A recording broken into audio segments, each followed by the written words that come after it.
Gaga ka? Paano ka naging masigit sa legal na asawa? Hanip, akala ko pa naman tinigil mo na yan.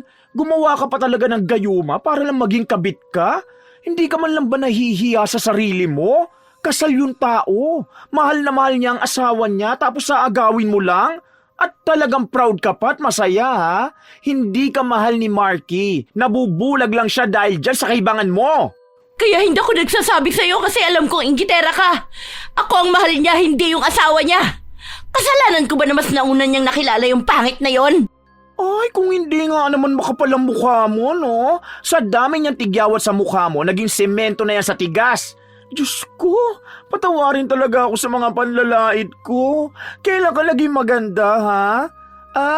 Akala mo pala maganda ka kasi ang daming lalaki na nagkakandara pa sa'yo. Na parang hindi mo sila ginayuman, no? Kaya lang naman sila lapit ng lapit sa'yo dahil isa kang ilusyonadang chararat. Ang pangit mo na nga, landi mo pa. Oo, totoo yung mga sinasabi ko. Kilabutan ka naman sana, no? Sasabihin ko kay Iya tong ginawa mo. Tapos na akong konsinting ka doon sa mga nauna.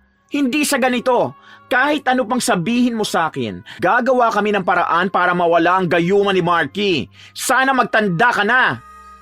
Dahil sa pagiging desperada ni Yumi na magkaroon ng maraming manliligaw, iisa lang ang naging sandigan niya. Ang panggagayuma. Wala na siyang pinipili kung sino lang ang magustuhan niya. Ginagawa niya ito para maranasan niyang maging maganda at habulin ng maraming lalaki. Pero yun din ang magdadala sa kanya sa sarili niyang kapahamakan. Magagawa pa kaya niyang magbago? O sadyang aabot siya sa puntong maging siya ay magiging bilanggo ng sarili niyang kasalanan? Bakla ka ng taon. Te, kung ako sa'yo, tinitigilan ko na yung panggagayuma sa mga lalaki. Mas maganda yung makakakuha ka ng tunay na love and care. Hindi yung gayuma-gayuma na ganyan. Ay, ako ang kinikilabutan sa ginagawa mong babaitak ka. Bakit ka ba nakikialam? Kung gusto mo, gumaya ka na lang sa akin. Uy, never akong gagaya sa'yo, no? May kusang nagkakagusto sa akin. Tignan mo nga, sa dami ng ginagayuma mo, wala namang handang magpakasal sa'yo. Dapat ang gawin mo, improve mo ang self mo.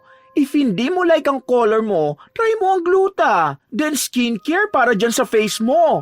Pwede namang matuyo yung malalaki mong tigidig sa face. Then ligo ka lang lagi para di ka magmukhang maasim. Tapos diet ka para pumayat ka, di ba? Kaya mo namang maging maganda kung yun talaga ang problema mo.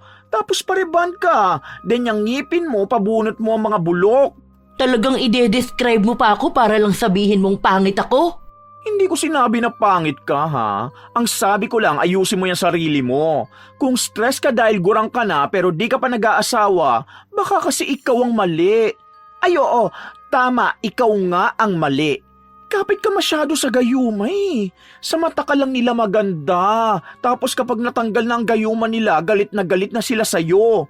Iisipin nilang paano sila nakipaghalikan sa ganyan ng ngipin. Magkaibigan ba tayong dalawa? Para kasing tunog kaaway ka eh. No, hindi ganito ang tunog ng kaaway. Concern lang ako sa'yo. Dahil paano kung may mas malaki pang kapalit yung ginagawa mo? Ako natatakot sa ginagawa mo, no? Nung nakaraan, muntikan ka na mapatay nung ginayuma mo dahil sobrang seloso naman pala nun. Wawa naman siya, nakulong pa. Walang kaalam-alam sa katarantaduhan mo. Eh bakit kasi baliw na baliw siya sa akin? Ayoko na nga sa kanya eh. Hindi ko na siya bet. Ay, kung gumanyan, nakala mo kahulman ni Julia Barreto. Kung hindi mo naman kasi yung ginayuma, hindi naman sana siya mababaliw sa'yo ng ganong ka-OA. Ako yung naawa sa tao. Nakulong siya tapos nawalan ng work. Siya pa naman ang breadwinner sa kanila. Hirap magkaroon ng pogi sa lugar natin, oh. Kapag natipuhan ng tsaka mong face, gagayumahin mo. Then kapag sawa ka na, iiwan mo basta. Sinisira mo ang buhay nila. Oo na, ang daldal mo. Uuwi na nga ako. Kita na lang tayo bukas. Bye! Hindi na nakinig ang dalaga sa pinagsasabi ng kanyang kaibigan. Alam ni Yumi sa kanyang sarili na hindi siya kagandahan. Bata pa lang siya ay naging tampulan na siya ng tukso dahil sa kulay ng kanyang balat. Nung nagdalaga siya, lumala pa ang mga panlalait ng mga tao dahil sa tigyawat niyang hindi nawawala. Sumabay pa noong nasira ang kanyang ngipin at tumaba siya ng sobra. Hindi naman magiging problema ang kanyang pisikal na itsura para mahalin ng totoo. Pero dahil mas higit pa siyang naghahangad na gustuhin ng maraming lalaki, kumapit na siya sa gayuma. Noong una, hindi naman niya akalain na magiging epektibo yon noong gayumahin niya ang dati niyang kaklase na matagal na rin niyang gusto. Pero halos 1 linggo lang ang tinatagal ng pagkagusto niya dahil mabilis siyang magsawa. Nakikipaghiwalay siya sa mga nagagayuman niya na baliw namang naghahabol sa kanya. Ang iba, nakakaalis sa gayuma sa tulong ng kanilang pamilya. At kapalit naman nun ay ang labis na galit na kanilang nararamdaman. Ang iba naman ay baliw na baliw pa rin sa kanya. Kapag nagpapang-abot ang mga lalaki, nagkakagulo sila. Kaya gandang-ganda na siya sa kanyang sarili dahil pinag-aagawan siya. Naging tampulan din siya ng tsismis sa kanilang lugar dahil paano ang tinatawag nilang pangit na babae ay pinagkakaguluhan ng mga gwapo at matitipunong kalalakihan. Nang makauwi siya, nakita niya ang dati niyang ginayuma. Naghihintay sa kanya at sinusuyo siya. Sinabi ko naman sa'yo, Simon, hindi na kita gusto. Hayaan mo, makakahanap ka pa rin naman ng ibang babae na mamahalin ka. Hindi na ako ang para sa'yo, ha? Palayain na natin ang isa't isa. Magiging masaya ka rin sa piling ng ibang babae. Kahit na lumuhod sa kanyang harapan ng lalaki, hindi niya ito binigyan ng pansin. Para sa kanya, kapag ayaw na niya sa isang lalaki, para na itong basura na kaya na lang itapon ng basta. Ganon ang ginagawa niya sa iba. Maraming lalaki na ang lumuhod sa kanya at umiyak para makipagbalikan sa kanya. Pero sawa na siya sa mga yon, kaya ayaw na niyang pilitin ang sarili na makipagbalikan. Kinabukasan, habang papasok siya sa trabaho, nakita niya ang bago nilang kapitbahay.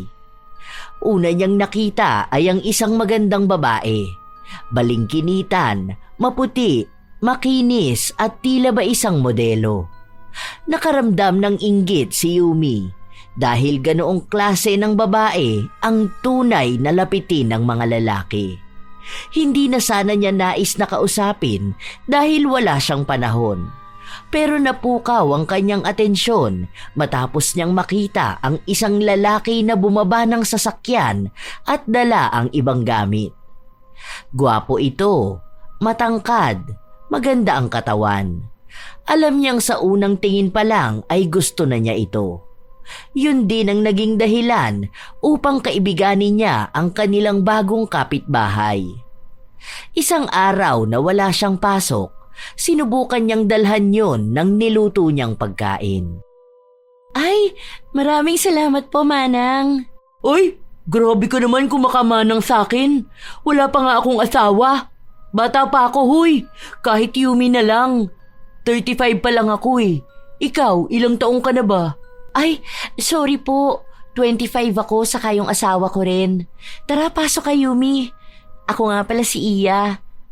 Tapos yung asawa ko si Marky. Ano, okay naman kayo rito? Bago lang ba kayo mag-asawa? Nung nakita kita, kala ko artista ka eh. Kakakasal lang namin last month. Tapos dito na namin naisipan lumipat kasi mas malapit tong bahay sa work ng mister ko. Ah, kaya pala. Pwede tayo maging friends ha. Huwag ka mahiya na lapitan ako kapag kailangan mo ng kasama. Diyan yung bahay namin oh. Ayan lang, ayun oh, kita mo yung may gulong sa bubong? Ayan ang bahay namin. 2 kami ng nanay kong nakatira dyan. Yung mga kapatid ko kasi may mga asawa na. Ikaw ba ayaw mo pa mag-asawa? Wala pa akong balak sa ganyan. Gusto ko pa ma-enjoy ang buhay dalaga. Iniisip ko kasi na kapag ako nagkaroon ng asawa, baka hindi ko rin magawa yung mga dati kong ginagawa. Alam mo yun? Like, makakagala basta-basta. Alam mo, yung mga naging ex ko kasi, grabe ang hihigpit sa akin. Kaya nakikipaghiwalay ako. Ayoko kasi ng ganun. Tapos, kapag naging asawa ko na sila, ano na? Alam mo yun? Pasensya ka na, ang gulo ko yata magkwento. Oo, gets ko naman ang sinasabi mo. Alam ko yung takot na ganyan. Kasi kahit naman ako, natakot ako na magkaroon kaagad ng asawa eh. Lalo na sinasabi ng iba na parang ang bilis daw namin magpakasal. Wala pa kasi kaming 1 taon ni Marky. Bale, nagkakilala kami noon sa dati kong work. Nagmodeling kasi ako tapos siya naman photographer. Nakakatakot talaga sa unang pagdedesisyon. Pero ngayon, masaya naman. Saka handa na rin naman kaming magkaroon ng pamilya. Kung magkakaroon man kami agad ng anak, ayos lang din naman kasi kasal na rin kami. Saka yung sayo, valid din naman yun. Lalo na marami din kababaihan na kahit nasa edad na wala pang balak magpakasal. Yung iba naman, wala na talagang balak magkaroon ng asawa. Ay, totoo ba? Kaya pala ang ganda mo kasi model ka. Grabe, dati pangarap ko yung ganyan eh. Bakit iniwan mo naman agad ang trabaho mong yan? Pwede pa rin naman. Okay lang naman kay Marky. Saka endorser pa rin naman ako ng ibang beauty products eh. We, ano bang tingin mo ang bagay sa akin? Yung totoo ha? Mas maganda kung magpapayat ka muna. Kahit di naman sobrang payat. Maging fit ka lang. Then sa face mo, huwag kang gumamit ng matatapang na sabon dahil pwede yun maging dahilan para dyan sa pagdami ng tigyawat mo. Hirap naman yan? Yaan mo na nga. Dami pa rin naman nababaliw sa akin eh. Alam mo ba na lahat ng pogi dito sa atin may gusto sa akin? Karamihan sa kanila naging ex ko. Ganun ako kasikat dito. Di naman sa pagmamayabang ah. Ayun naman pala eh. Malay mo, isa na sa kanila ang magpapakasal sa'yo, di ba? Mas okay yun kapag ganun. Isa pa, maganda ka naman eh. Doon na nagsimula ang kanilang pagkakaibigan. Kaya natutuwa si Yumi na alam niyang napapalapit siya sa lalaki na susunod niyang bibiktimahin. Sa itsura pa lang ni Marky, iba na ang dating nito sa mga lalaking nakapaligid sa kanya. Tila ba yun na ang tipo ng lalaki na gusto niyang makasama habang buhay. Wala siyang pakialam kung kasal na ito sa ibang babae. Gagawin niya ang lahat para makuha ang lalaki. Pero kahit na nakikipaglapit na siya kay Iya, hindi niya pa rin makuha ang atensyon ng lalaki. Tahimik lang kasi ito at hindi masyadong kumikibo. Isang araw, wala ang mag-asawa, kaya hindi makadiskarte si Yumi. Sakto naman na nung pabalik na siya sa kanilang bahay, nasa lubong siya ng kanyang kaibigan. Oh, ano na naman yung bit-bit mo, gaga ka? May bago kang target? Sana. Kaso, wala pala sila dyan ngayon. Ewan ko kung nasaan. Sino? Uy, huwag mo sabihin yung bago nating kapitbahay. Yung pogi na may asawang model? Yung Iya ba yun? Te, paawat naman kahit ngayon lang. Marami pang lalaki. Huwag mo agawan yung bagong kasal. Bakit mo ba ako pinapakialaman ha? Ako ba pinakikialaman ko ang pagiging bakla mo? Kahit pakialaman mo ang pagiging bakla ko, wala ka malalait sa akin. Kahit mukha ko. Hindi nakakahiya ang pagiging bakla ko. Ang nakakahiya ang pagiging mga agaw mo. Huwag na yun. Hayaan mo maging masaya yung dalawa. Sayang naman at pareho silang may magandang lahi, no? Naubos na nga mga lalaki dito sa atin eh. Eh ano magagawa mo? Eh siya nga ang bet ko. Bakit kasi sila lumipat dito? Alam mo, hindi ko na alam kung anong mangyayari sa'yo kapag nakakita ka ng makakatapat mo. Sana nga meron na, para matigil ka na dyan sa panggagayuma mo. Hindi ka ba nagsasawa, ha? Ikaw, hindi ka ba nagsasawa na pakialaman ng buhay ko? Inggit ka lang sa ganda ko. Ay, te, wala kang ganda. Kahit panloob na kagandahan, hindi uubra sa'yo. Bata pa yung lalaking yun, 25 pa lang yata eh. Sabi ko na nga ba, unang kita ko pa lang sa lalaki, ako na ang kinabahan para sa pagsasama nila. Wala pang taon nagpapakasal ang dalawa tapos may tao na agad susubok ng pagmamahala nila. Ay naku, akin na yan, paawat ka na. Ano ba? Para ka naman tanga. Sinayang mo yung pagkain na ginawa ko. Nung una pinayagan kita dahil sabi mo gusto mo lang naman magkaroon ng lalaking mamahalin at tatanggapin ka. Pero ngayon sobra ka na. Tingnan mo nga, ilang lalaki na bang pabalik-balik sa'yo para magmakaawa na balikan mo sila. Lahat sila nasa ilalim ng panggagayuma mo. Kawawa sila. Hindi ka ba masaya para sa akin na nararamdaman ko ring magkaroon ng taong nagkakagusto, ha? Na nagiging maganda ako sa paningin nila? Hindi yan pagiging maganda. Pagiging ilusyonada yan. This time kakalabanin na kita kapag nanira ka ng pagsasama ng dalawang taong nagmamahalan. Galit na galit si Yumi. Akala niya yun na ang magtatapos sa kanyang mga plano. Pero hindi nagtagal ay bumalik ang kanilang pagkakaibigan ni RR. Pero hindi pa rin ito sang-ayon sa kanya. Para hindi masira ang kanyang plano, nagpanggap na lang siya na sang-ayon na siya sa pagbabagong nais ng kanyang kaibigan. Natatakot siya na baka magsabi ito kay Iya at hindi na siya payagang makapasok sa kanilang bahay. O yan, libre ko na yung reban sa'yo ha. Hindi ba ako mukhang itlog dito? Itlog na bugok ba? Tingnan mo, sasabihin mo na mahalin ko ang sarili ko, tapos ikaw tong nanlalait sa akin. Eme lang syempre, pero mas naging maganda ka naman. Basta wag mo nalang uulitin yung panggagayuma sa mga lalaki ha. Alam mo, mas maganda pa rin pag natural na nagkagusto sa'yo. Yung totoo. Kasi yun, magbibigay sila ng effort na bukal sa kanilang puso at atay.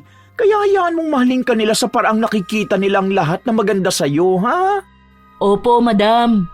Sige na, lagyan mo na ako ng kilay. Ang pagpapaganda na ginagawa ni Yumi ay paraan niya para mas maging maayos siya sa paningin ni Marky. Hindi niya kayang ipaliwanag kung bakit babaliw na baliw siya sa asawa ng iba. O dahil iniisip niya na kaya niya ring maging mas higit kay Iya. Unang kita niya palang kasi rito, inggit na siya sa kagandahang taglay ng babae. Ilang araw pa ang lumipas, mas lalo siyang napapalapit kay Marky pero hindi sa paraan na gusto niya, kundi bilang pakikisama na lang. Noong wala siyang pasok, doon siya sa bahay ni Iya nakatambay. Wait lang ha, magvi-video lang ako para dito sa pinopromote kong sabon.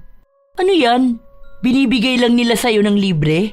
Oo, monthly may natatanggap akong products mula sa kanila. Tapos lahat yun ginagawan ko ng video. Tapos ipopost ko yun online para kapag may bumili rin, may kikitain ako. Ganun lang yun. Maliit lang naman pero dagdag na lang sa kita namin. Ayaw mo na mag-work? Sabi ni Marky wag na raw muna kasi nga balak na namin bumuo ng baby. Ay wow! Ang responsable niya talaga no? Asan ba siya ngayon? Nasa work siya. Akala ko ba day off niya? Dapat, kaso lang may big client sila eh. May bigay na extra bayad doon kaya kinuha na niya. Mamaya pa yun uuwi.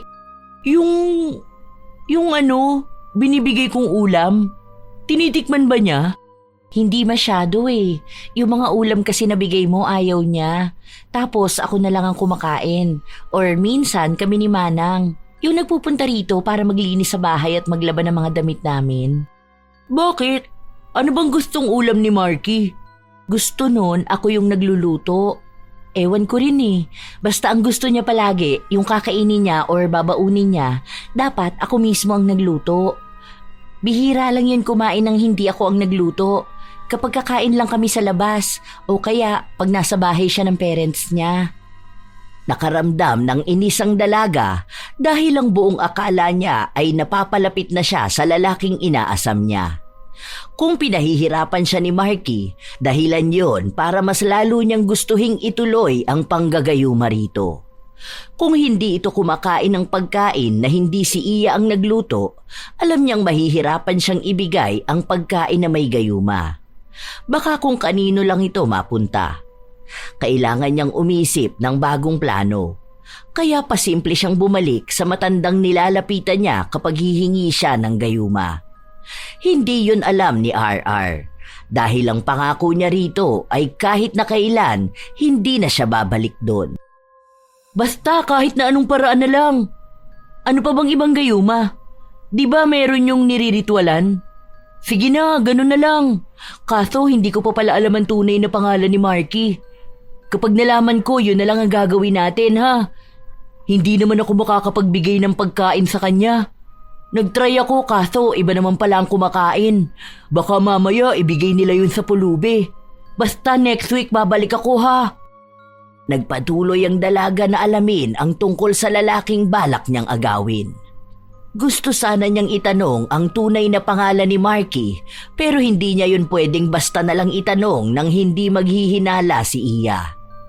Isang araw, walang trabaho si Marky at ganon din si Yumi.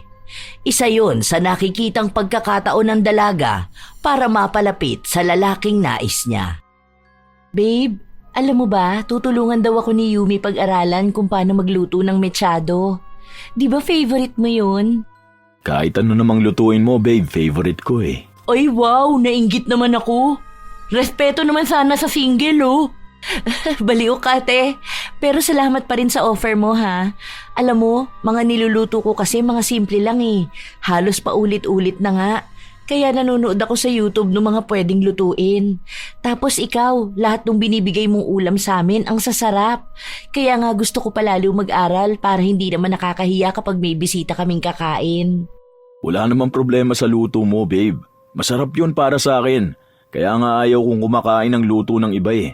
Dahil hinahanap-hanap ko pa rin ang luto mo. Sus, baka naman sinasabi mo lang yan dahil ayaw mong ma-hurt ang feelings ko. Alam ko naman na hindi masarap ang luto ko eh.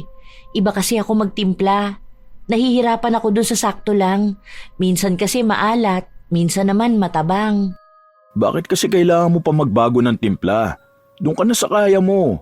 Masarap naman talaga eh. Minsan nga kahit pagkain sa labas hindi ko gusto dahil gusto ko pa rin kapag ikaw nagluto. Ang alam ko lang yung sayo kasi may espesyal na sangkap.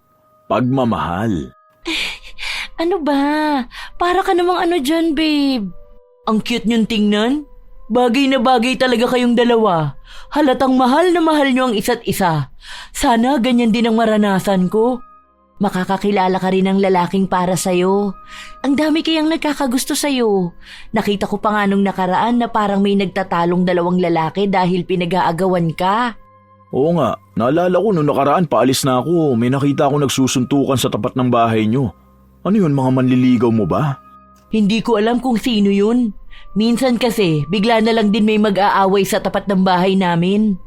Eh baka ex ko at yung isa manliligaw ko. Bakit ganun? Parang may kakaiba sa kanila. Anong kakaiba? Wala, para kasing pati yung mga taong umaawat sa kanila nagagalit sa'yo. Yung isa dun kasama ang nanay niya tapos sinasabi sa anak niyang tigilan ka na dahil hindi naman daw pagmamahal yung nararamdaman nun para sa'yo. Tapos yung isa ring babae na umaawat dun sa isa pa, narinig ko na para daw pinaglalaroan mo lang kung sino-sinong lalaki. Ano ba kayo? Nagpapapaniwala kayo sa mga ganong sabi-sabi ng mga kapitbahay. Alam niyo ang mga tao sa paligid natin kung ano-ano na lang ang sasabihin niya tungkol sa'yo. Sa akin. Katulad niyan, nakikita nila na marami ang nagkakagusto sa akin. Anong gagawin nila? Malamang sisiraan nila ako. Dati pa naman yan ganyan sila sa akin. Iniisip kasi nila na wala namang magkakagusto sa akin dahil nga pangit daw ako. Ay ano naman magagawa ko kung minahal ako ng anak nila? Hindi ko naman hawak ang damdamin nila, di ba? Porket ba ganito ang tingin nila sa akin, wala na rin ba akong karapatan na mahalin? Napiliin? Kaya hindi ako nag-aasawa dahil alam kong hindi ako tatanggapin ng biyenan ko eh. Alam ko naman eh, kilala ko naman sila. Pero isa lang ang masasabi ko, lahat ng mga tao dito, masama ang tingin nila sa akin. Ewan ko na lang kung ano pang masasama na nasabi nila sa inyo. Kasi malamang meron silang paninira sa akin dahil nakikita nila na nagiging kaibigan ko na kayo.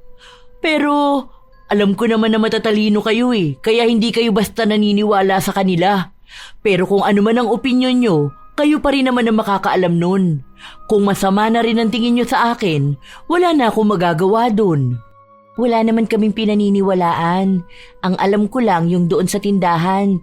May nagsabi sa akin na wag daw ako makikipagkaibigan sa'yo dahil bruha ka. Malandi ka raw at mga agaw. Kita mo na? Ewan ko ba kung bakit sila nagagalit sa akin na para bang kasalanan ko na gustuhin ako. Eh sino naman ang aagawin ko? Alangan naman si Marky. Ang kapal naman ng mukha ko, di ba? Ikaw na ang asawa niyan. Ano naman ang laban ko sa'yo? Ang ganda mo, sobra. Saka, kasal kayo at magkaibigan tayo. Hindi ko gawain yung mga binibintang nila sa akin. Nakuha ng dalaga ang simpatya ni Iya dahil likas na mabait at maawain ito. Pero si Marky, tila ba may kakaibang ugaling pinapakita sa kanya. nagdududa ito sa intensyon niyang pasukin ang buhay nila. Hindi nga siya nagkakamali dahil madalas na pinagbabawalan na nito si Iya na makipag-usap sa kanya. Hindi man direktang sinasabi ni Iya, pero may mga palusot siya na ang pasaring ay tungkol sa pag-iwas sa kanya. Pero nahuli na ng dalaga ang ugali ni Iya, kaya kaya niya itong daanin sa pagpapaawa. Halos 3 araw wala sina Iya, kaya 3 araw na ring mainit ang ulo ni Yumi. Hindi pa ba uuwi itong mga to? Nakakainis na. Kung saan-saan na naman siguro sila nagpupuntang dalawa. Masaya na naman yun si Iya. Bakit ba kasi ang hirap utuin ni Marky? Hindi siya tulad ng ibang lalaki. Napakailag niya sa akin. Pero ito ang tatandaan niya. Hindi ako titigil hanggat hindi ko siya nakukuha. Wala siyang magiging kawala sa akin. Buo na sa kalooban ng dalaga, nagagayumahin niya si Marky kahit na gaano pa ito kahirap lapitan. Alam niyang makakagawa pa rin siya ng paraan. Isang araw, habang nasa trabaho sina Yumi at RR, bigla nilang napag-usapan ang tungkol sa mag-asawa. Ewan ko lang kung totoo, pero yung kasi narinig ko balak daw ni lalaki na ibenta yung bahay na yon. O kaya, san lang tira? Ha? Bakit naman daw? Maayos naman sila dun, di ba? Pangit ba ang bahay nila? Hindi ko alam. Walang sinasabi na may problema ang bahay. Maayos naman daw yun Wala ring sira. Nung una nga akala namin may multo, kaya parang biglaan yung desisyon na umalis. Pero wala naman daw. Parang gusto lang ata nilang kumuha na lang ng kondo. Ewan ko ba? Di ba kayo ni Iya ang friend? Bakit kaya hindi mo siya tanungin? Baka may ibang dahilan o baka mas bet ni lalaki ang buhay kapag nasa kondo sila nakatira. Mukhang naiingayan yata sa atin Wala namang sinasabi sa akin si Iya Bibihira na nga lang kami mag-usap dahil madalas nandun lang siya sa bahay nila. Tapos kapag dadalaw naman ako, sinasabi niya wag daw muna. Ewan ko, wala naman din akong ginagawang masama sa kanya Saan mo naman nabalitaan yan?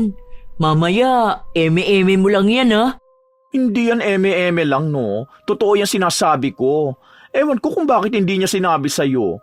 Nagtanong kasi sa akin si Mudra kung may kakilala ako na pwedeng bumili ng bahay. O kaya magsanlang tira. May porsyento yatang ibibigay si Marky kung sino makakahanap ng buyer ng bahay. Malaki din yata ang bigayan sa kanila. Kaya yun, dami talaga naghahanap. Meaning, urgent ang bentahan. Nakapagtataka to Parang may kakaiba sa kanila at sa kinikilos ni Iya. Naging aligaga ang dalaga sa pagpapagayuma kay Marky. Kailangan na mas mauna siyang kumilos kaysa maunahan siya sa pag-alis nila.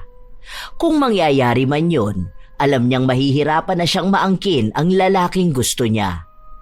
Habang lumilipas ang araw, mas lalong nakakaramdam ng irita si Yumi. Kahit na ano rin kasing gawin niyang paglapit kay Iya, hindi na siya kinakaibigan nito. Iisa lang ang alam niya.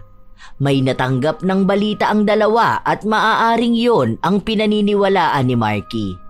Kaya para makaiwas sila sa mas malaking problema, sila na lang ang aalis at lalayo sa kanya.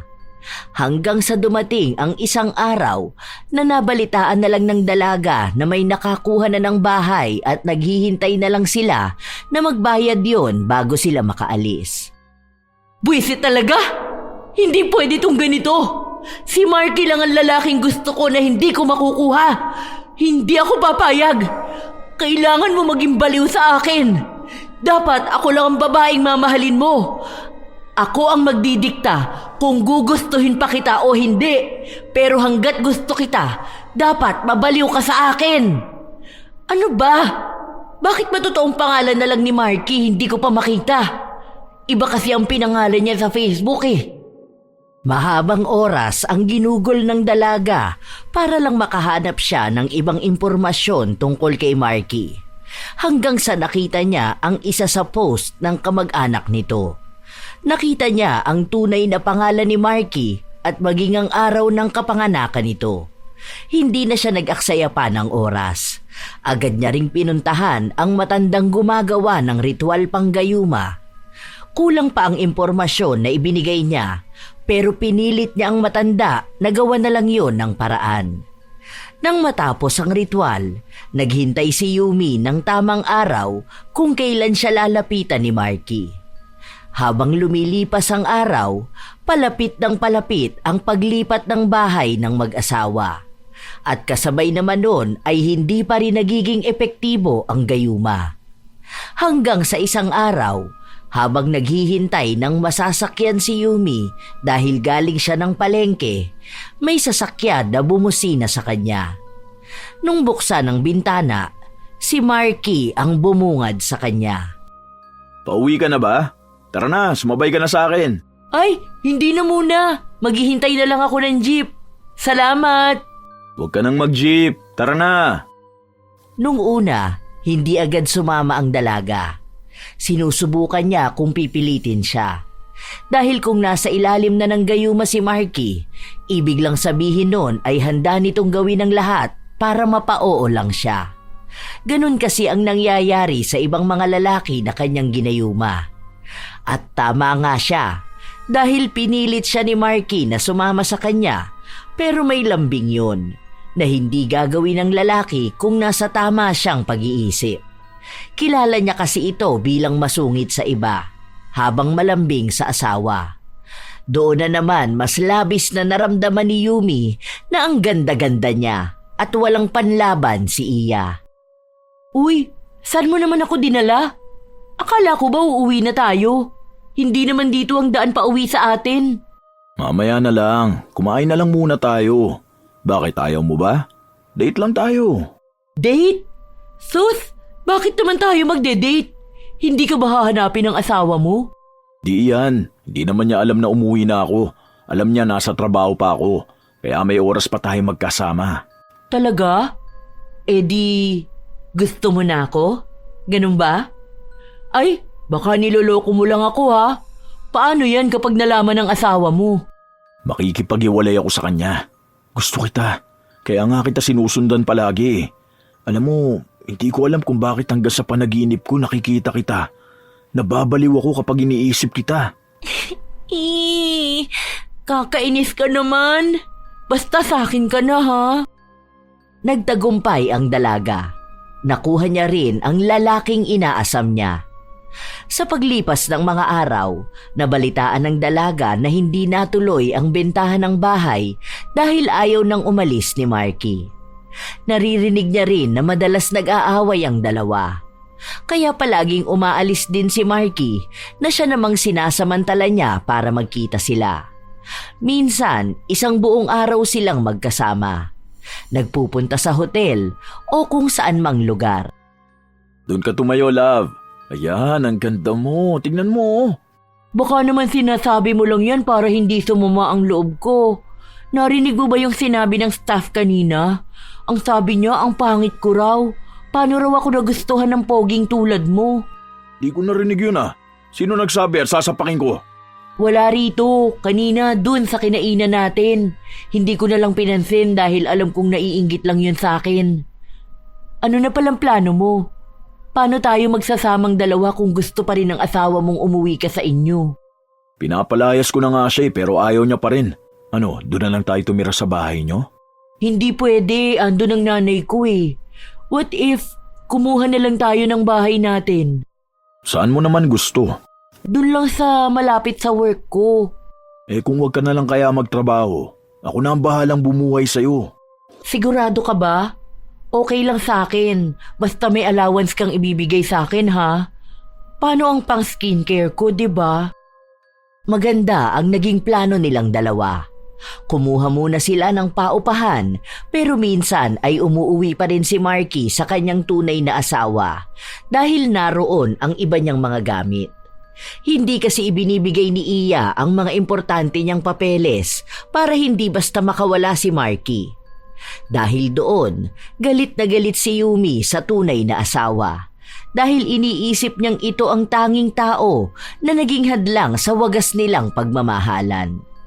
Minsan nga ay nais niyang sugurin si Iya para pagsabihan ito pero wala pa ni isang tao ang nakakaalam ng kanilang relasyon. maging ang kanyang ina at kaibigan.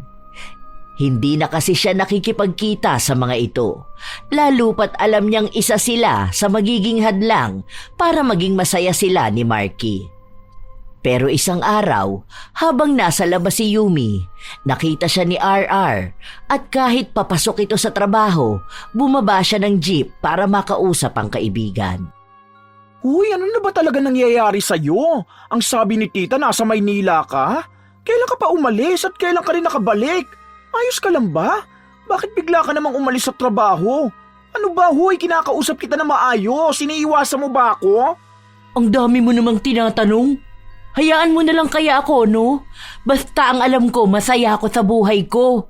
Wala kang pakialam sa kung ano man ang ginagawa ko. Kung nasaan ako o kung sino ang kasama ko. Ay, feeling ko tama ang hinala ko. Never talaga ako nagkamali ng kutob. Gaga ka? Ginayuma mo si Marky? Kaya ba hindi na rin niya madalas na inuuwian ang asawa niya? Hindi ko siya ginayuma.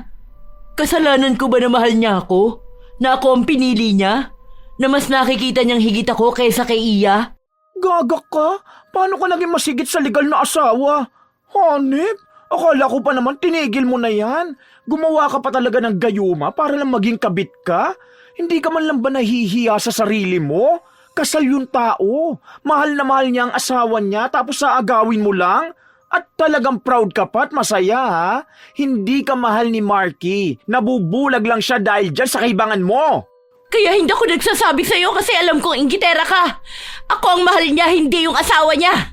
Kasalanan ko ba na mas nauna niyang nakilala yung pangit na yon? Ay, kung hindi nga naman makapal ang mukha mo, no? Sa dami niyang tigyawat sa mukha mo, naging semento na yan sa tigas. Diyos ko, patawarin talaga ako sa mga panlalait ko. Kailan ka laging maganda, ha? Akala mo pala maganda ka kasi ang daming lalaki na nagkakandara pa sa'yo. Na parang hindi mo sila ginayuma, no? Kaya lang naman sila lapit ng lapit sa'yo dahil isa kang ilusyonadang chararat. Ang pangit mo na nga, landi mo pa. Oo, totoo yung mga sinasabi ko. Kilabutan ka naman sana, no? Sasabihin ko kay Iya tong ginawa mo. Tapos na akong konsintihin ka doon sa mga nauna. Hindi sa ganito. Kahit ano pang sabihin mo sa akin, gagawa kami ng paraan para mawala ang gayuma ni Marky. Sana magtanda ka na. Hindi na nakapagsalita pa ang dalaga dahil agad na ring umalis ang kanyang kaibigan. Kilala niya si RR. Alam niya na kapag sinabi nito ay siya ring gagawin. Ang isa na lang sa kanyang pasalamat ay hindi alam ng kaibigan kung saan sila nakatira. Nang umuwi na si Marky, pinagsabihan niya ito na huwag sasabihin kahit na kanino kung nasaan sila. May mga tao kasi na gustong sirain ang pagmamahala natin eh. Kaya huwag kang papayag na makarating sila dito sa atin, ha?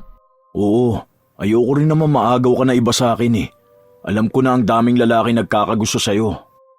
Habang lumilipas ang ilan pang linggo, walang naging problema sa kanilang relasyon. Ilang beses tinatawagan ni RR ang kaibigan, ngunit hindi ito sumasagot sa kanya. Ang alam lang ni Yumi, maayos ang lahat. Mahal na mahal siya ni Marky at pinaparamdam ito sa kanya. Lahat ng sasabihin niya ay sinusunod. Hindi siya hinahayaan na magalit o magtampo hanggang sa dumating ang araw na nagsawa na siya. Pakiramdam niya ay nananawa siya sa pagiging mabait ni Marky. Gusto na niyang makipaghiwalay. Ganun talaga ang kanyang ugali. Hindi siya tumatagal sa isang relasyon. May panibago rin kasi siyang lalaki na gustong akitin at kunin. Nagayuman na niya yon at gusto na rin siya. Ngayon, siya naman ang nagloloko kay Marky. Kapag wala ang lalaki, kasama niya sa bahay ang bago niyang ginayuma. Ang pogi mo talaga, no? Buti ka pa, ang ganda ng katawan. Maganda rin naman ang katawan ni Marky, pero iba pa rin ang iyo. Oo, huwag ka mag-alala. Ikaw pa rin naman ang gusto ko. Hindi ko lang yun maiwan dahil baliw na baliw sa akin. Hayaan mo, nag-iisip na rin naman ako ng ibang paraan kung paano ko siya iiwan. Ibabalik ko na lang siya sa asawa niya. Ayoko na sa kanya. Ang boring niya eh. May lakas siya ng loob na sabihin yun dahil alam niya na kahit ibalik niya si Marky sa asawa nito, iisa lang ang mangyayari. Babalik-balikan pa rin siya nito. Nang manawa na siya sa bagong lalaki, iba naman ang kanyang ginayuma.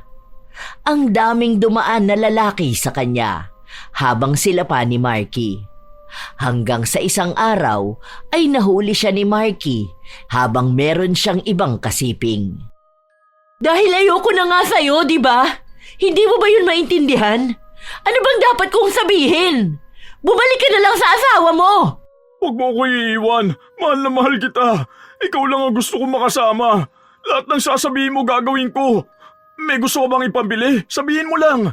Ayoko na nga. Ayoko na. Ang kulit mo naman eh. Kahit na magmakaawa ka sa akin, ayoko na sa'yo. Doon ka na sa asawa mo. May iba pa mga lalaking nagkakagusto sa akin. Baka uuwi na ako sa bahay, kaya ngayon pa lang nakikipaghiwalay na ako sa'yo. Umiiyak sa kanyang harapan si Marky. Halatang malaki ang epekto sa kanya ng gayuma. Dahil kahit na nahuli na niya si Yumi, hindi niya pa rin magawang magalit dito. Pero wala pa ring nagawa ang kanyang pagmamakaawa. Natuluyan pa ring umuwi sa kanilang bahay si Yumi habang si Marky naman ay sa bahay ng kanyang asawa. Pero hindi pa rin siya natigil na lapitan ng dalaga. Palagi siyang nag-aabang sa labas ng bahay hanggang sa may nakaaway siyang isa pang lalaki na baliw din kay Yumi. Yun ang bago niyang ginayuma na agad niya ring pinagsawaan. Kaya ngayon ay nagkakagulo na ang dalawang lalaki. Ayaw niya pa sanang lumabas pero naririnig niyang magkakapatayan na ang dalawa para sa kanya. Ano ba? Bakit ba ayaw niyo akong lubayan? Hindi ko na nga kayo gusto, di ba? Huwag mo naman tong gawin sa akin. Alam mo naman na mahal na kita eh. Sige na, bumalik ka na sa akin. Ayoko nagkakaaway tayo ng ganito. Hindi na nga kita babalikan dahil ayoko na sa relasyon natin. Hindi na ako masaya sa'yo. Matapos mo silang gayumahin, ganyan ka? Ewan ko dyan sa mga sinasabi mo. Basta ako, kapag sinabi kong ayoko na sa isang lalaki, ayoko na sa kanila, ha? Sana maintindihan mo yun, Iya. Saka, wag mo akong pagbintangan ng kung ano-ano. Hindi ko na kasalanan kung ako ang ginusto ng asawa mo. Kung mas pinili niya ako kaysa sa'yo.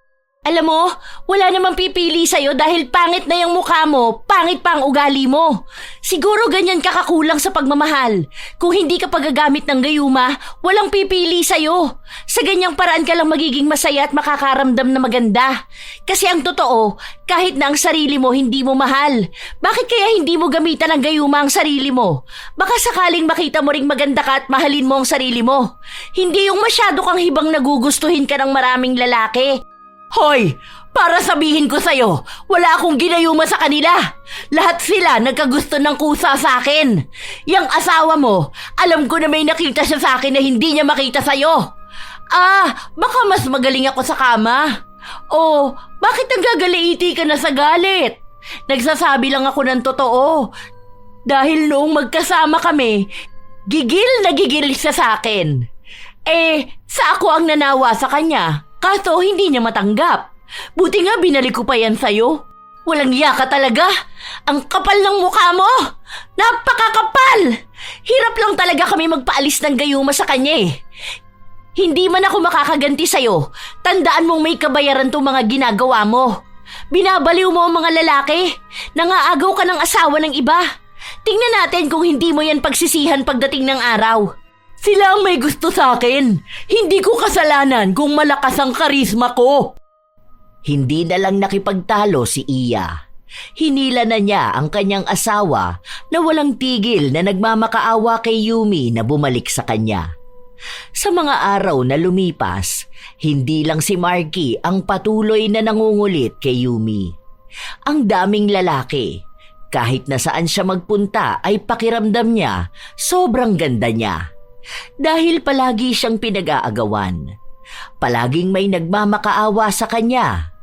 Sa ganoong paraan siya nagiging masaya, kaya kahit na anong sabihin ng mga tao sa paligid niya, wala siyang pakialam. Mas lalo niya pang iniinggit ang mga yon at sinasabi sa kanila na wala ng ibang lalaki na naiwan sa kanila kundi mga pangit na lang. Dahil ang mga may itsura ay nagkakandara pa sa kanya. Kahit natalo rin naman siya sa mukha, ramdam niyang siya ang sinasamba ng mga ginayuma niya. Kapag gusto niyang makipagtalik, pipili na lang siya kung sino sa kanila. Sinasamantala rin niya ang paghingi ng pera sa mga yon.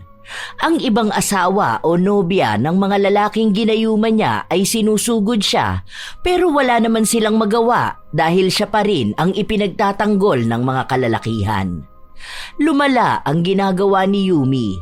Tila ba maging siya ay nababaliw na sa paggamit ng gayuma nang hindi man lang iniisip kung may naghihintay bang malaking kabayaran sa kanya. May isa siyang balak na gayumahin pero hinarang siya ni RR. Ano bang problema mo? Ikaw at yung ginagawa mo. Talagang dinamihan mo pa ang lalaking ginagayuma mo? Ano naman pakialam mo, ha? Concern lang ako sa iyo at sa kanila. Awang-awa na ako at sa pamilya nilang hindi na alam ang gagawin. Hindi pa lahat kaya magamot ng albularyo. Iilan lang sa kanila. Isipin mo isang lalaki, may asawa na, kapapanganak lang. Stress na siya. Dahil may sakit na yung anak nila, baliw pa sa ibang babae ang asawa niya. Kasalanan ko ba na maganda ako? Naku, gusto kitang murahin. As in, paulit-ulit. Kaso wala naman yung talab sa'yo. Talaga, dahil hindi rin naman ako papayag na magpa-apekto sa sasabihin nyo sa akin. Ano, gusto nyo tanggapin ko na lang na pangit talaga ako? Na kung hindi ako manggagayuma, walang magmamahal sa akin? Gusto nyong ganun pa rin ako sa dating ako na inaapi? Dahil lang sa itsura ko? Wala namang nagsabi sa'yo na hindi ka kayang mahalin ng iba. Kung sana mas inuna mo na lang mahalin ang sarili mo kaysa kumapit sa gayuma para gustuhin ng iba. Nagiging masaya ka ba sa ganyan? Na nasisira mo ang buhay nila? Ano, maganda ka na sa paningin mo nun? Oo, maganda na ako. Maganda na ang pakiramdam ko dahil naranasan ko na rin yung nararanasan ng iba. Bakit? Masama ba yun? Naasamin ko rin naman na maging habulin? Na may nagkakandara pa sa akin? Na mahal ako?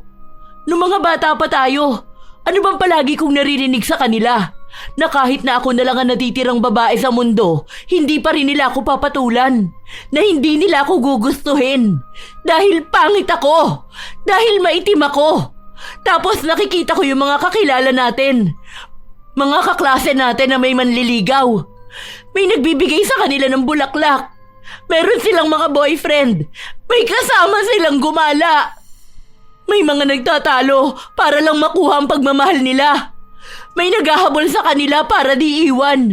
Masama ba ako na asamin ko yung pakiramdam nilang ganon? Na gusto ko rin malaman kung anong nararamdaman nila kapag maraming nagkakandara pa sa kanila? Hindi mali na asamin mo, pero hindi tama na gumawa ka ng mali para maramdaman yun. Hindi naman basihan ang pagkakaroon ng maraming lalaki para maging masaya ka. Alam ko kahit na hindi mo aminin, dumarating pa rin ang gabi na iniisip mong paano kung may tunay na taong nagmamahal sa'yo. Dahil kahit pasabihin natin baliw sila, hindi mo ramdam ang sinseridad ng pagmamahal mula sa kanila. Dahil peke yon. Yon ang dahilan kaya madali ka magsawa. Dahil yung totoong babae na habulin na maraming nagkakagusto, iisa lang ang nais nila. Mahalin din sila ng tunay. Wala yan sa dami ng lalaki. Kung hindi mo rin naman kayang panindigan ang sarili mo. Kaya utang na loob. Tama na to, tigilan mo na. Hindi para sa akin, kundi para sa iyo. Huwag mong diktahan ang desisyon ko sa buhay. Ay hindi, bago ka pa mapahamak. Hindi nakinig si Yumi. Hanggat masaya siyang baliw sa kanya ang maraming lalaki, ipagpapatuloy niya ang manggayuma sa kanila. Ilang beses na rin namang nakiusap si RR sa albularyong gumagawa ng gayuma para kay Yumi. Pero tuwing lalapit ang dalaga ay pinagbibigyan pa rin ito. Kaya walang ibang makakaawat sa dalaga kundi ang kanya lamang sarili. Ngunit paano niya maaawat ang sarili kung yun lang ang labis na nagpapasaya sa kanya? Sa paglipas ng mga araw, patuloy pa rin na nangungulit si Marky. Palagi siyang nag-aabang sa loob ng bahay ni Yumi. Di ba Nay, ang sabi ko huwag niyong papapasukin dito yung lalaki na yan? Ang kulit lang niyan eh. Hindi yan makaintindi na ayaw ko na nga sa kanya. Sige na please, bumalik na tayo sa dati. Alam mo ba, palagi kita iniisip. Ikaw lang ang napapanaginipan ko. May plano na ako para sa atin. Titira tayo sa ibang bansa para walang ibang lalaki ang aagaw sa'yo. Tara na, sige na. Maawa ka naman na sa akin. Alam mo naman na mahal kita. Sa hindi na nga kita mahal, di ba? Ano bang problema mo? Ang kulit mo! Sobrang kulit mo! Nakakabwisit ka! Ang daming lalaking nagkakagusto sa akin at nababaliw. Anong tingin mo, papatulan pa rin kita? Handa akong gawin ang lahat ng gusto mo. Kahit ano, sabihin mo lang. Gusto mo ba ng bagong sasakyan? Gusto mo ba ng bagong bahay? Kahit ano pa yan. Sigurado ka ba? Kapag sinabi ko sa'yo na gusto ko ng iPhone at bagong motor, bibigyan mo ko? Tapos sa akin lang nakapangalan? Oo, basta sabihin mo lang na mahal mo ako. Ibigay mo na muna sa akin ang kailangan ko bago ko sabihin sa'yo na mahal pa rin kita. Kapag nakita ko na sa harapan ko, doon ko pag-iisipan kung makikipagbalikan ba ako sa'yo. Sinasamantala na ng dalaga ang pagkabaliw sa kanya ni Marky. Pinagsabihan na siya ng kanyang ina tungkol doon pero hindi siya nakikinig. Sinasabi niya na para naman daw sa kanilang dalawa ang ginagawa niya. Matanda na ang ina kaya madalas na lang itong nasa kanilang bahay. Dahil wala ring trabaho si Yumi, umaasa siya sa bigay ng mga lalaking baliw na nakikipagbalikan sa kanya. Kinabukasan, nagising ang dalaga sa malakas na pagkatok sa kanilang pinto. Pagbukas niya pa lang, sumalubong sa kanya ang malakas na sampal ni Iya. Ang kapal talaga ng pagmumukha mo, no? Hiningian mo pa talaga ang asawa ko? Wala kang karapatan na saktan ako. Hindi ako nanghingi sa asawa mo dahil siya mismo ang nagsabi na ibibigay niya yan sa akin. Kasalanan ko na naman ba na sa sobrang pagkabaliw niya sa akin, handa siyang magbigay ng kahit na ano sa akin? Oo nga pala. Galit ka sa akin dahil kahit nakasama mo ang asawa mo, ako pa rin ang hinahanap niya, di ba? Kawawa ka naman, Iya. Alam mo ba na inaaya niya akong umalis na kami? Na pumunta na lang daw kami sa ibang bansa para dun kami magsamang dalawa? Alam mo ba yon? Malamang hindi, di ba? Kawawa. Tingnan natin kung sino magiging kawawa sa atin sa mga susunod. Kaunti na lang makakatakas na ang asawa ko sa gayumang ginawa mo. Matapos nun, sisiguraduhin kong magdurusa ka! Bakit? Anong gagawin mo sa akin? Hindi naman pwedeng indemanda mo ko eh. Sa paanong paraan? Na inagaw ko ang asawa mo? Sige, may iba ka pa bang ebidensya? Di kung mawawala nga yung gayuma sa kanya, congrats sa'yo dahil mababawi mo na ang asawa mo. Oo, talagang ganon. Congrats sa akin dahil babalik ang tunay na pagmamahal ng asawa ko. Habang ikaw, mananatili ka pa ring pangit at desperadang babae. Yang kaitiman ng balat mo kasing itim din ang budhi mo. Walang lalaking seseryoso sa'yo. Dahil sino ba naman lalaki ang magkakagusto sa ganyang pagmumuka? Ha? Ang pangit mo! Ang baho mo pa! Bulok ang ugali mo katulad ng ngipin mo. Oh, bakit ang sama ng tingin mo sa akin? Totoo naman, di ba? At least ako, okay, sige, patatawarin ko ang asawa ko dahil alam kong wala siyang alam sa ginawa niya. Magkakabalikan kami. Ako pa rin ang legal wife. Maganda, mabango, fresh. Ikaw, ano ka ba? Bukod sa isang babaeng walang nagmamahal. Hindi mo pwedeng ipagyabang sa akin ang mga nagkakandara pa sa'yo dahil peke yon. Ikaw ang nakakaawa dahil napakalungkot mo na, napakapangit mo pa. Wala kang karapatan na laitin ang itsura ko! Meron akong karapatan. Meron kaming karapatan dahil hinayaan mo kaming gawin yon. Kasi ikaw mismo sa sarili mo tanggap mo na pangit ka at malungkot ka. Bakit? Magkakandara pa ka ba sa iba kung hindi totoo? Mali ka. Hindi sila ang baliw sa'yo. Ikaw ang baliw sa idea na may nagmamahal sa'yo. Yun ang totoong nakakaawa. Hindi na kinaya ni Yumi ang mga salita na yon, kaya agad niyang isinara ang pinto. Galit na galit siya. Nais niyang gumanti kay Iya. Kaya ang naiisip niyang paraan ay ang agawin ulit ang asawa nito. Ang naiisip niya ay tanggapin si Marky kapag bumalik ito sa kanya at nagmakaawa. Pero hindi na yun nangyari. Ang huli na lang niyang nabalitaan ay nawala na ang gayuma kay Marky. Galit na galit nga raw ito at nais na sunugin ang bahay ni Yumi. Mabuti na lang ay napigilan siya ni Iya. Hindi na rin niya nakita ang dalawa dahil umalis na rin ang mga ito. Kalahati rin ng mga lalaki na nagayuman niya ay gumaling na. Ang iba, katulad ng mga bago, ay hindi pa rin naaagapan. Buisit! Bakit ba ang daming inggitera? Bakit ba hindi na lang nila ako hayaan na maging masaya? Sinabi ng kanyang ina na hindi siya tunay na magiging masaya kung paulit-ulit siyang manggagayuman ng lalaki. Dahil hindi lang naman daw lalaki ang nagpapasaya sa isang babae. Ang lalaki raw ay isang parte lang ng buhay ng babae, pero hindi ito sentro na kailangan niyang kabaliwan. Kapag daw natanggap niya ang kanyang sarili. Sa pagmamahal sa sarili, doon niya malalaman na hindi naman ganon kahalaga ang mga kalalakihan. Hindi nakakailanganin ng maraming baliw sa kanya dahil aasamin niya ang isa ngunit tunay. Pero hindi pa rin nakinig ang dalaga. May isa siyang natipuhan at pinagayuman niya yon. Nakuha naman niya ang lalaki. Minahal siya at nabaliw sa kanya. Pero masyado itong palaban. Hindi katulad ng iba na kapag sinabi niyang ayaw niya ay hindi siya pinipilit. Pero ang bago niyang lalaki, kahit sabihin niyang ayaw niya, halos patayin siya nito. Ilang beses na ring nagbanta sa kanyang buhay kaya hindi siya makawala. Ang daming ipinagbabawal sa kanya, kahit pa ang paglabas niya ng kanilang bahay. Dahil doon, humingi siya ng tulong sa iba pero walang may pakialam sa kanya. Sinasabi na ginusto niya yon kaya panindigan niya. RR, sige na, tulungan mo na ako. Nakala kami ni nanay dito sa bahay. Natatakot na ako kay Jake. Sige na. Wait lang, try ko muna ha. Nangihingi pa ako ng help sa mga pulis. Ay, yan na nga ba sinasabi ko sa'yo eh. Ang tigas naman kasi ng ulo mo. Di ba ang sabi ko, huwag mo nang gawin yung panggagayuma mong ganyan? Ayan, tignan mo. Hindi mo kilala kung sino yung nagayuma mo. Hindi siya katulad ng ibang mga lalaki na nakilala mo. Huwag ka na magalit sa akin.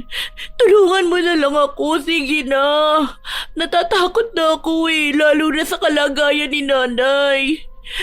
Paano kung magkasakit siya rito sa loob o mapahamak siya? Maawa ka na, sige na.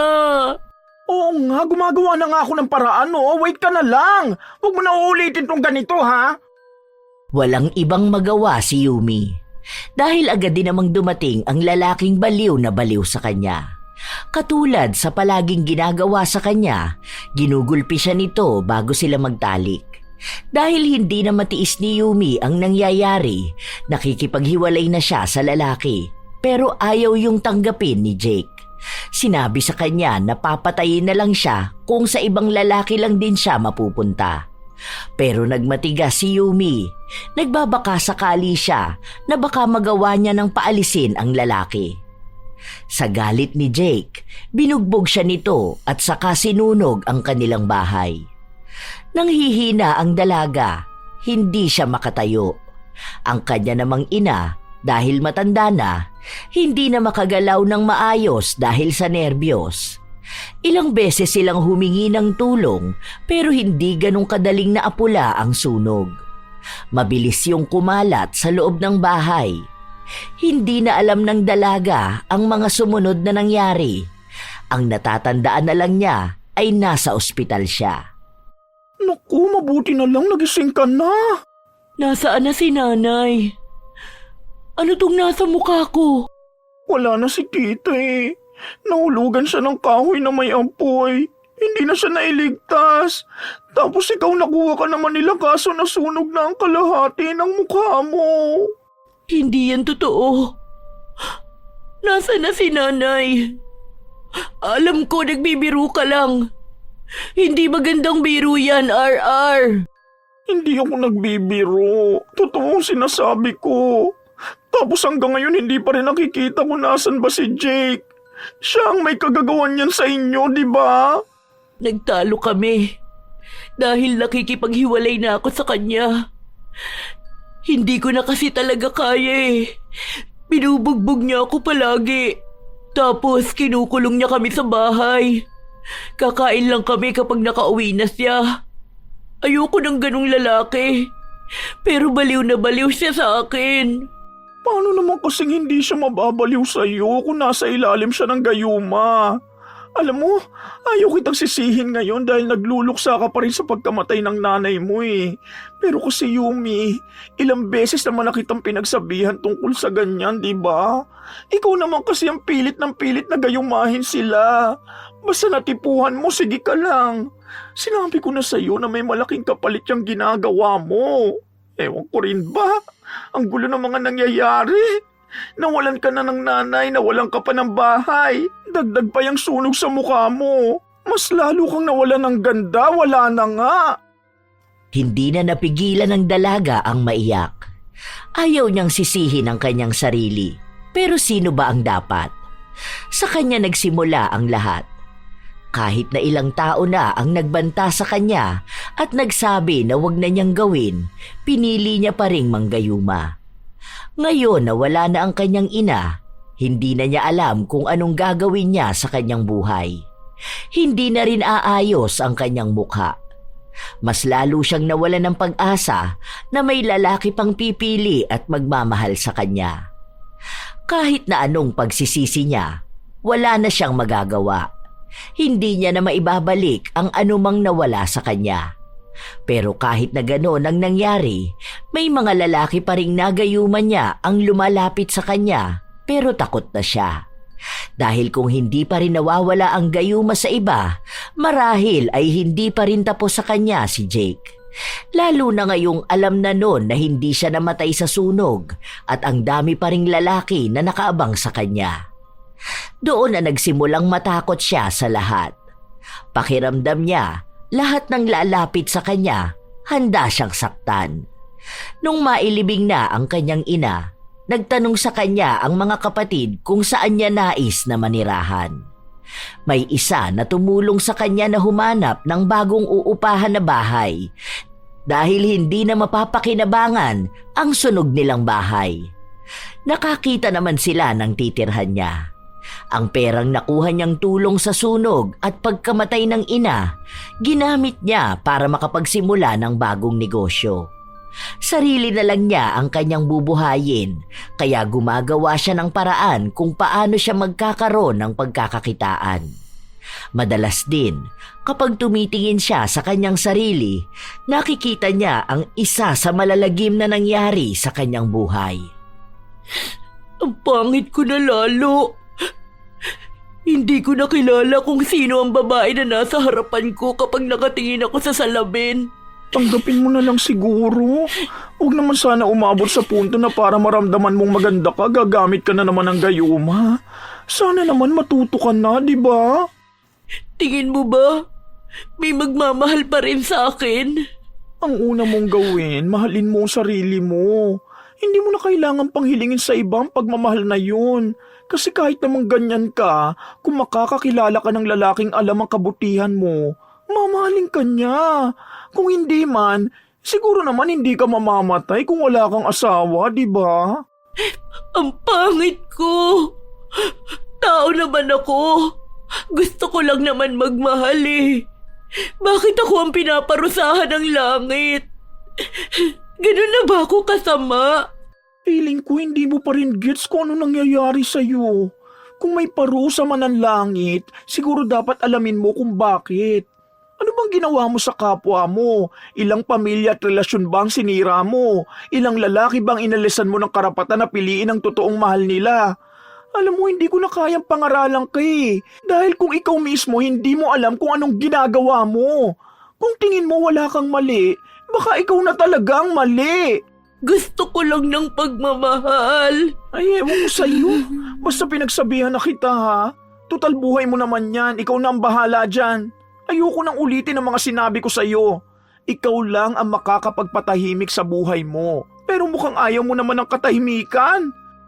Ilang araw pa ang nakalipas, hindi na sila nag-uusap ng kanyang kaibigan dahil paulit-ulit lang din si Yumi sa kanyang sinasabi na hindi niya kasalanan kung bakit siya naghahanap ng pagmamahal sa iba.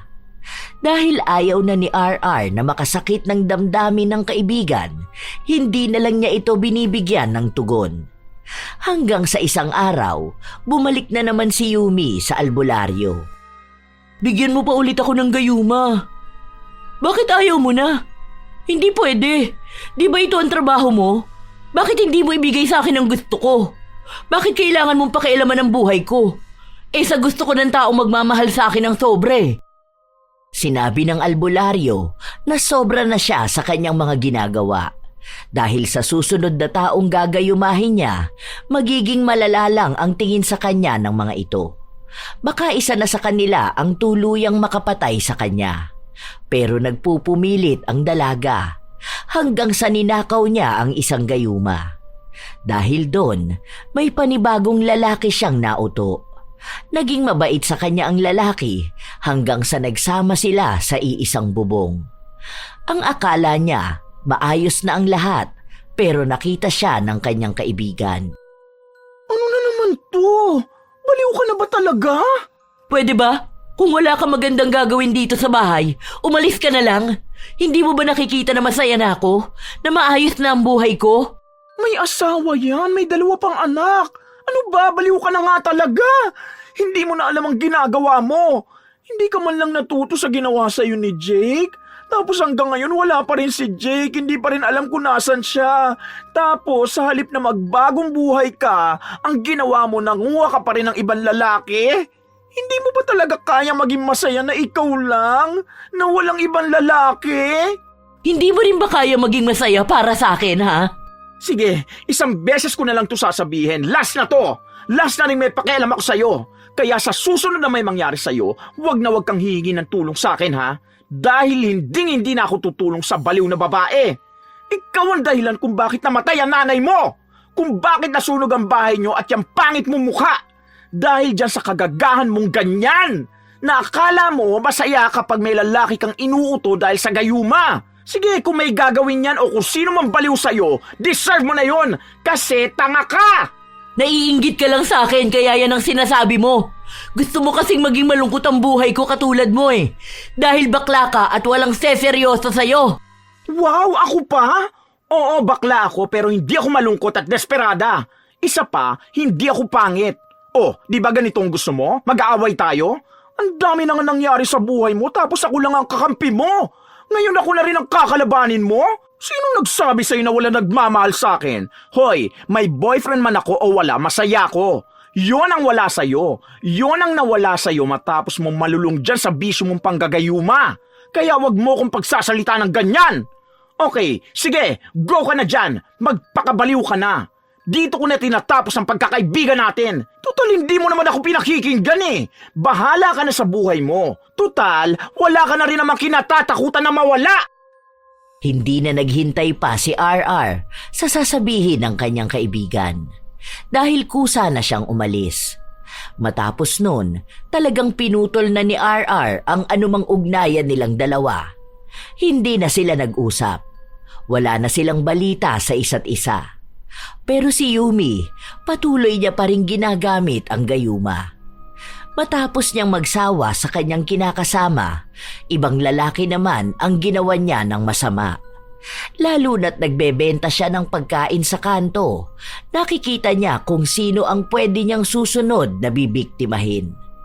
Hanggang sa isang araw, pag-uwi niya sa kanyang bahay, napansin niyang bukas ang pinto at mukhang may pumasok sa loob. Hindi siya nag-alala dahil akala niya ay kung sino lang o baka nakalimutan niyang isarado.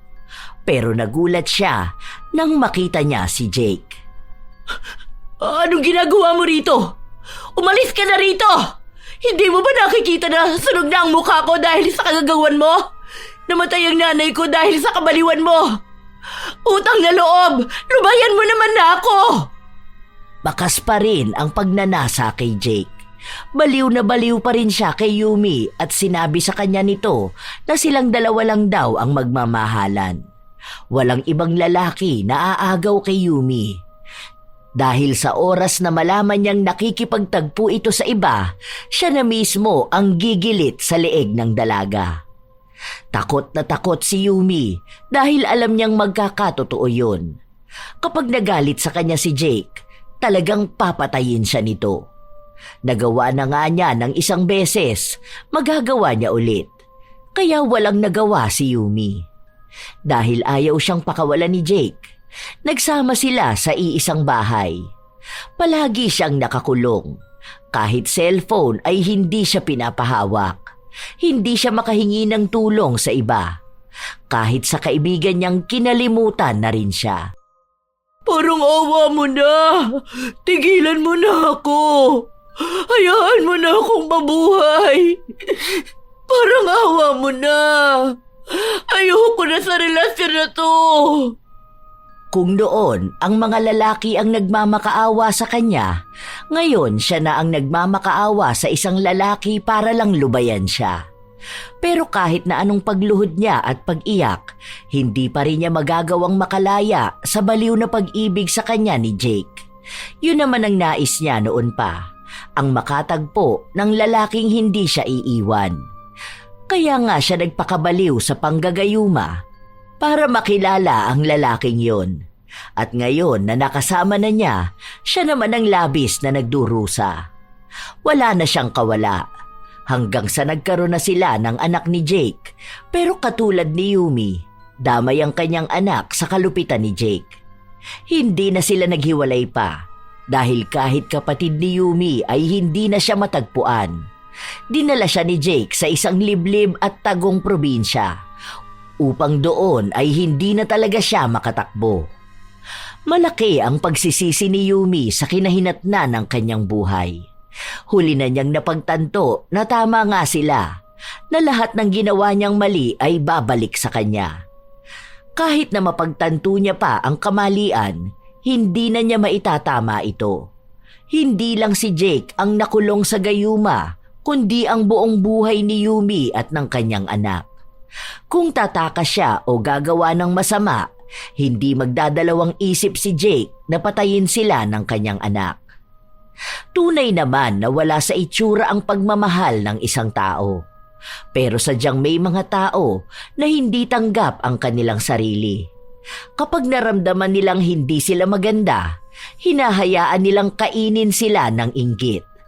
At sa halip na pagbutihin ang sarili, mas pinipili nilang hanapin ang madali ang paraan para makuha ang atensyon ng iba. Tulad na lang ng paggamit ng gayuma. Isang bagay na akala nila'y makakatulong para maramdaman nilang kaibig-ibig sila kahit hindi totoo. Maraming gumagawa niyan, hindi dahil masama sila, kundi dahil desperado silang mahalin. Pero hindi nila naiisip na ang gayuma ay hindi lang basta simpleng orasyon o inumin. Isa itong kasinungalingang nakabalot sa pagnanais na maramdaman ng pagmamahal, kahit alam nilang hindi ito totoo. Kapag pinilit ang isang taong mahalin sila, kahit na hindi ito bukal sa kanilang puso, hindi sila ang nalugi kundi ang taong nagpumilit na magpakababad sa kasinungalingan. Sarili lamang nila ang kanyang niloloko. Tunay naman ding may mga babaeng ginagawa ito dahil pakiramdam nila wala silang halaga. Akala nila dahil hindi sila maganda, hindi na sila karapat-dapat magmahal o mahalin. Sa una, makukuha nila ang kanilang nais, pero darating pa rin ang panahon na unti-unting magbabago ang isang pagmamahal na gawa lang sa ritual. Babalik at babalik ang kasalanan na ginawa nila.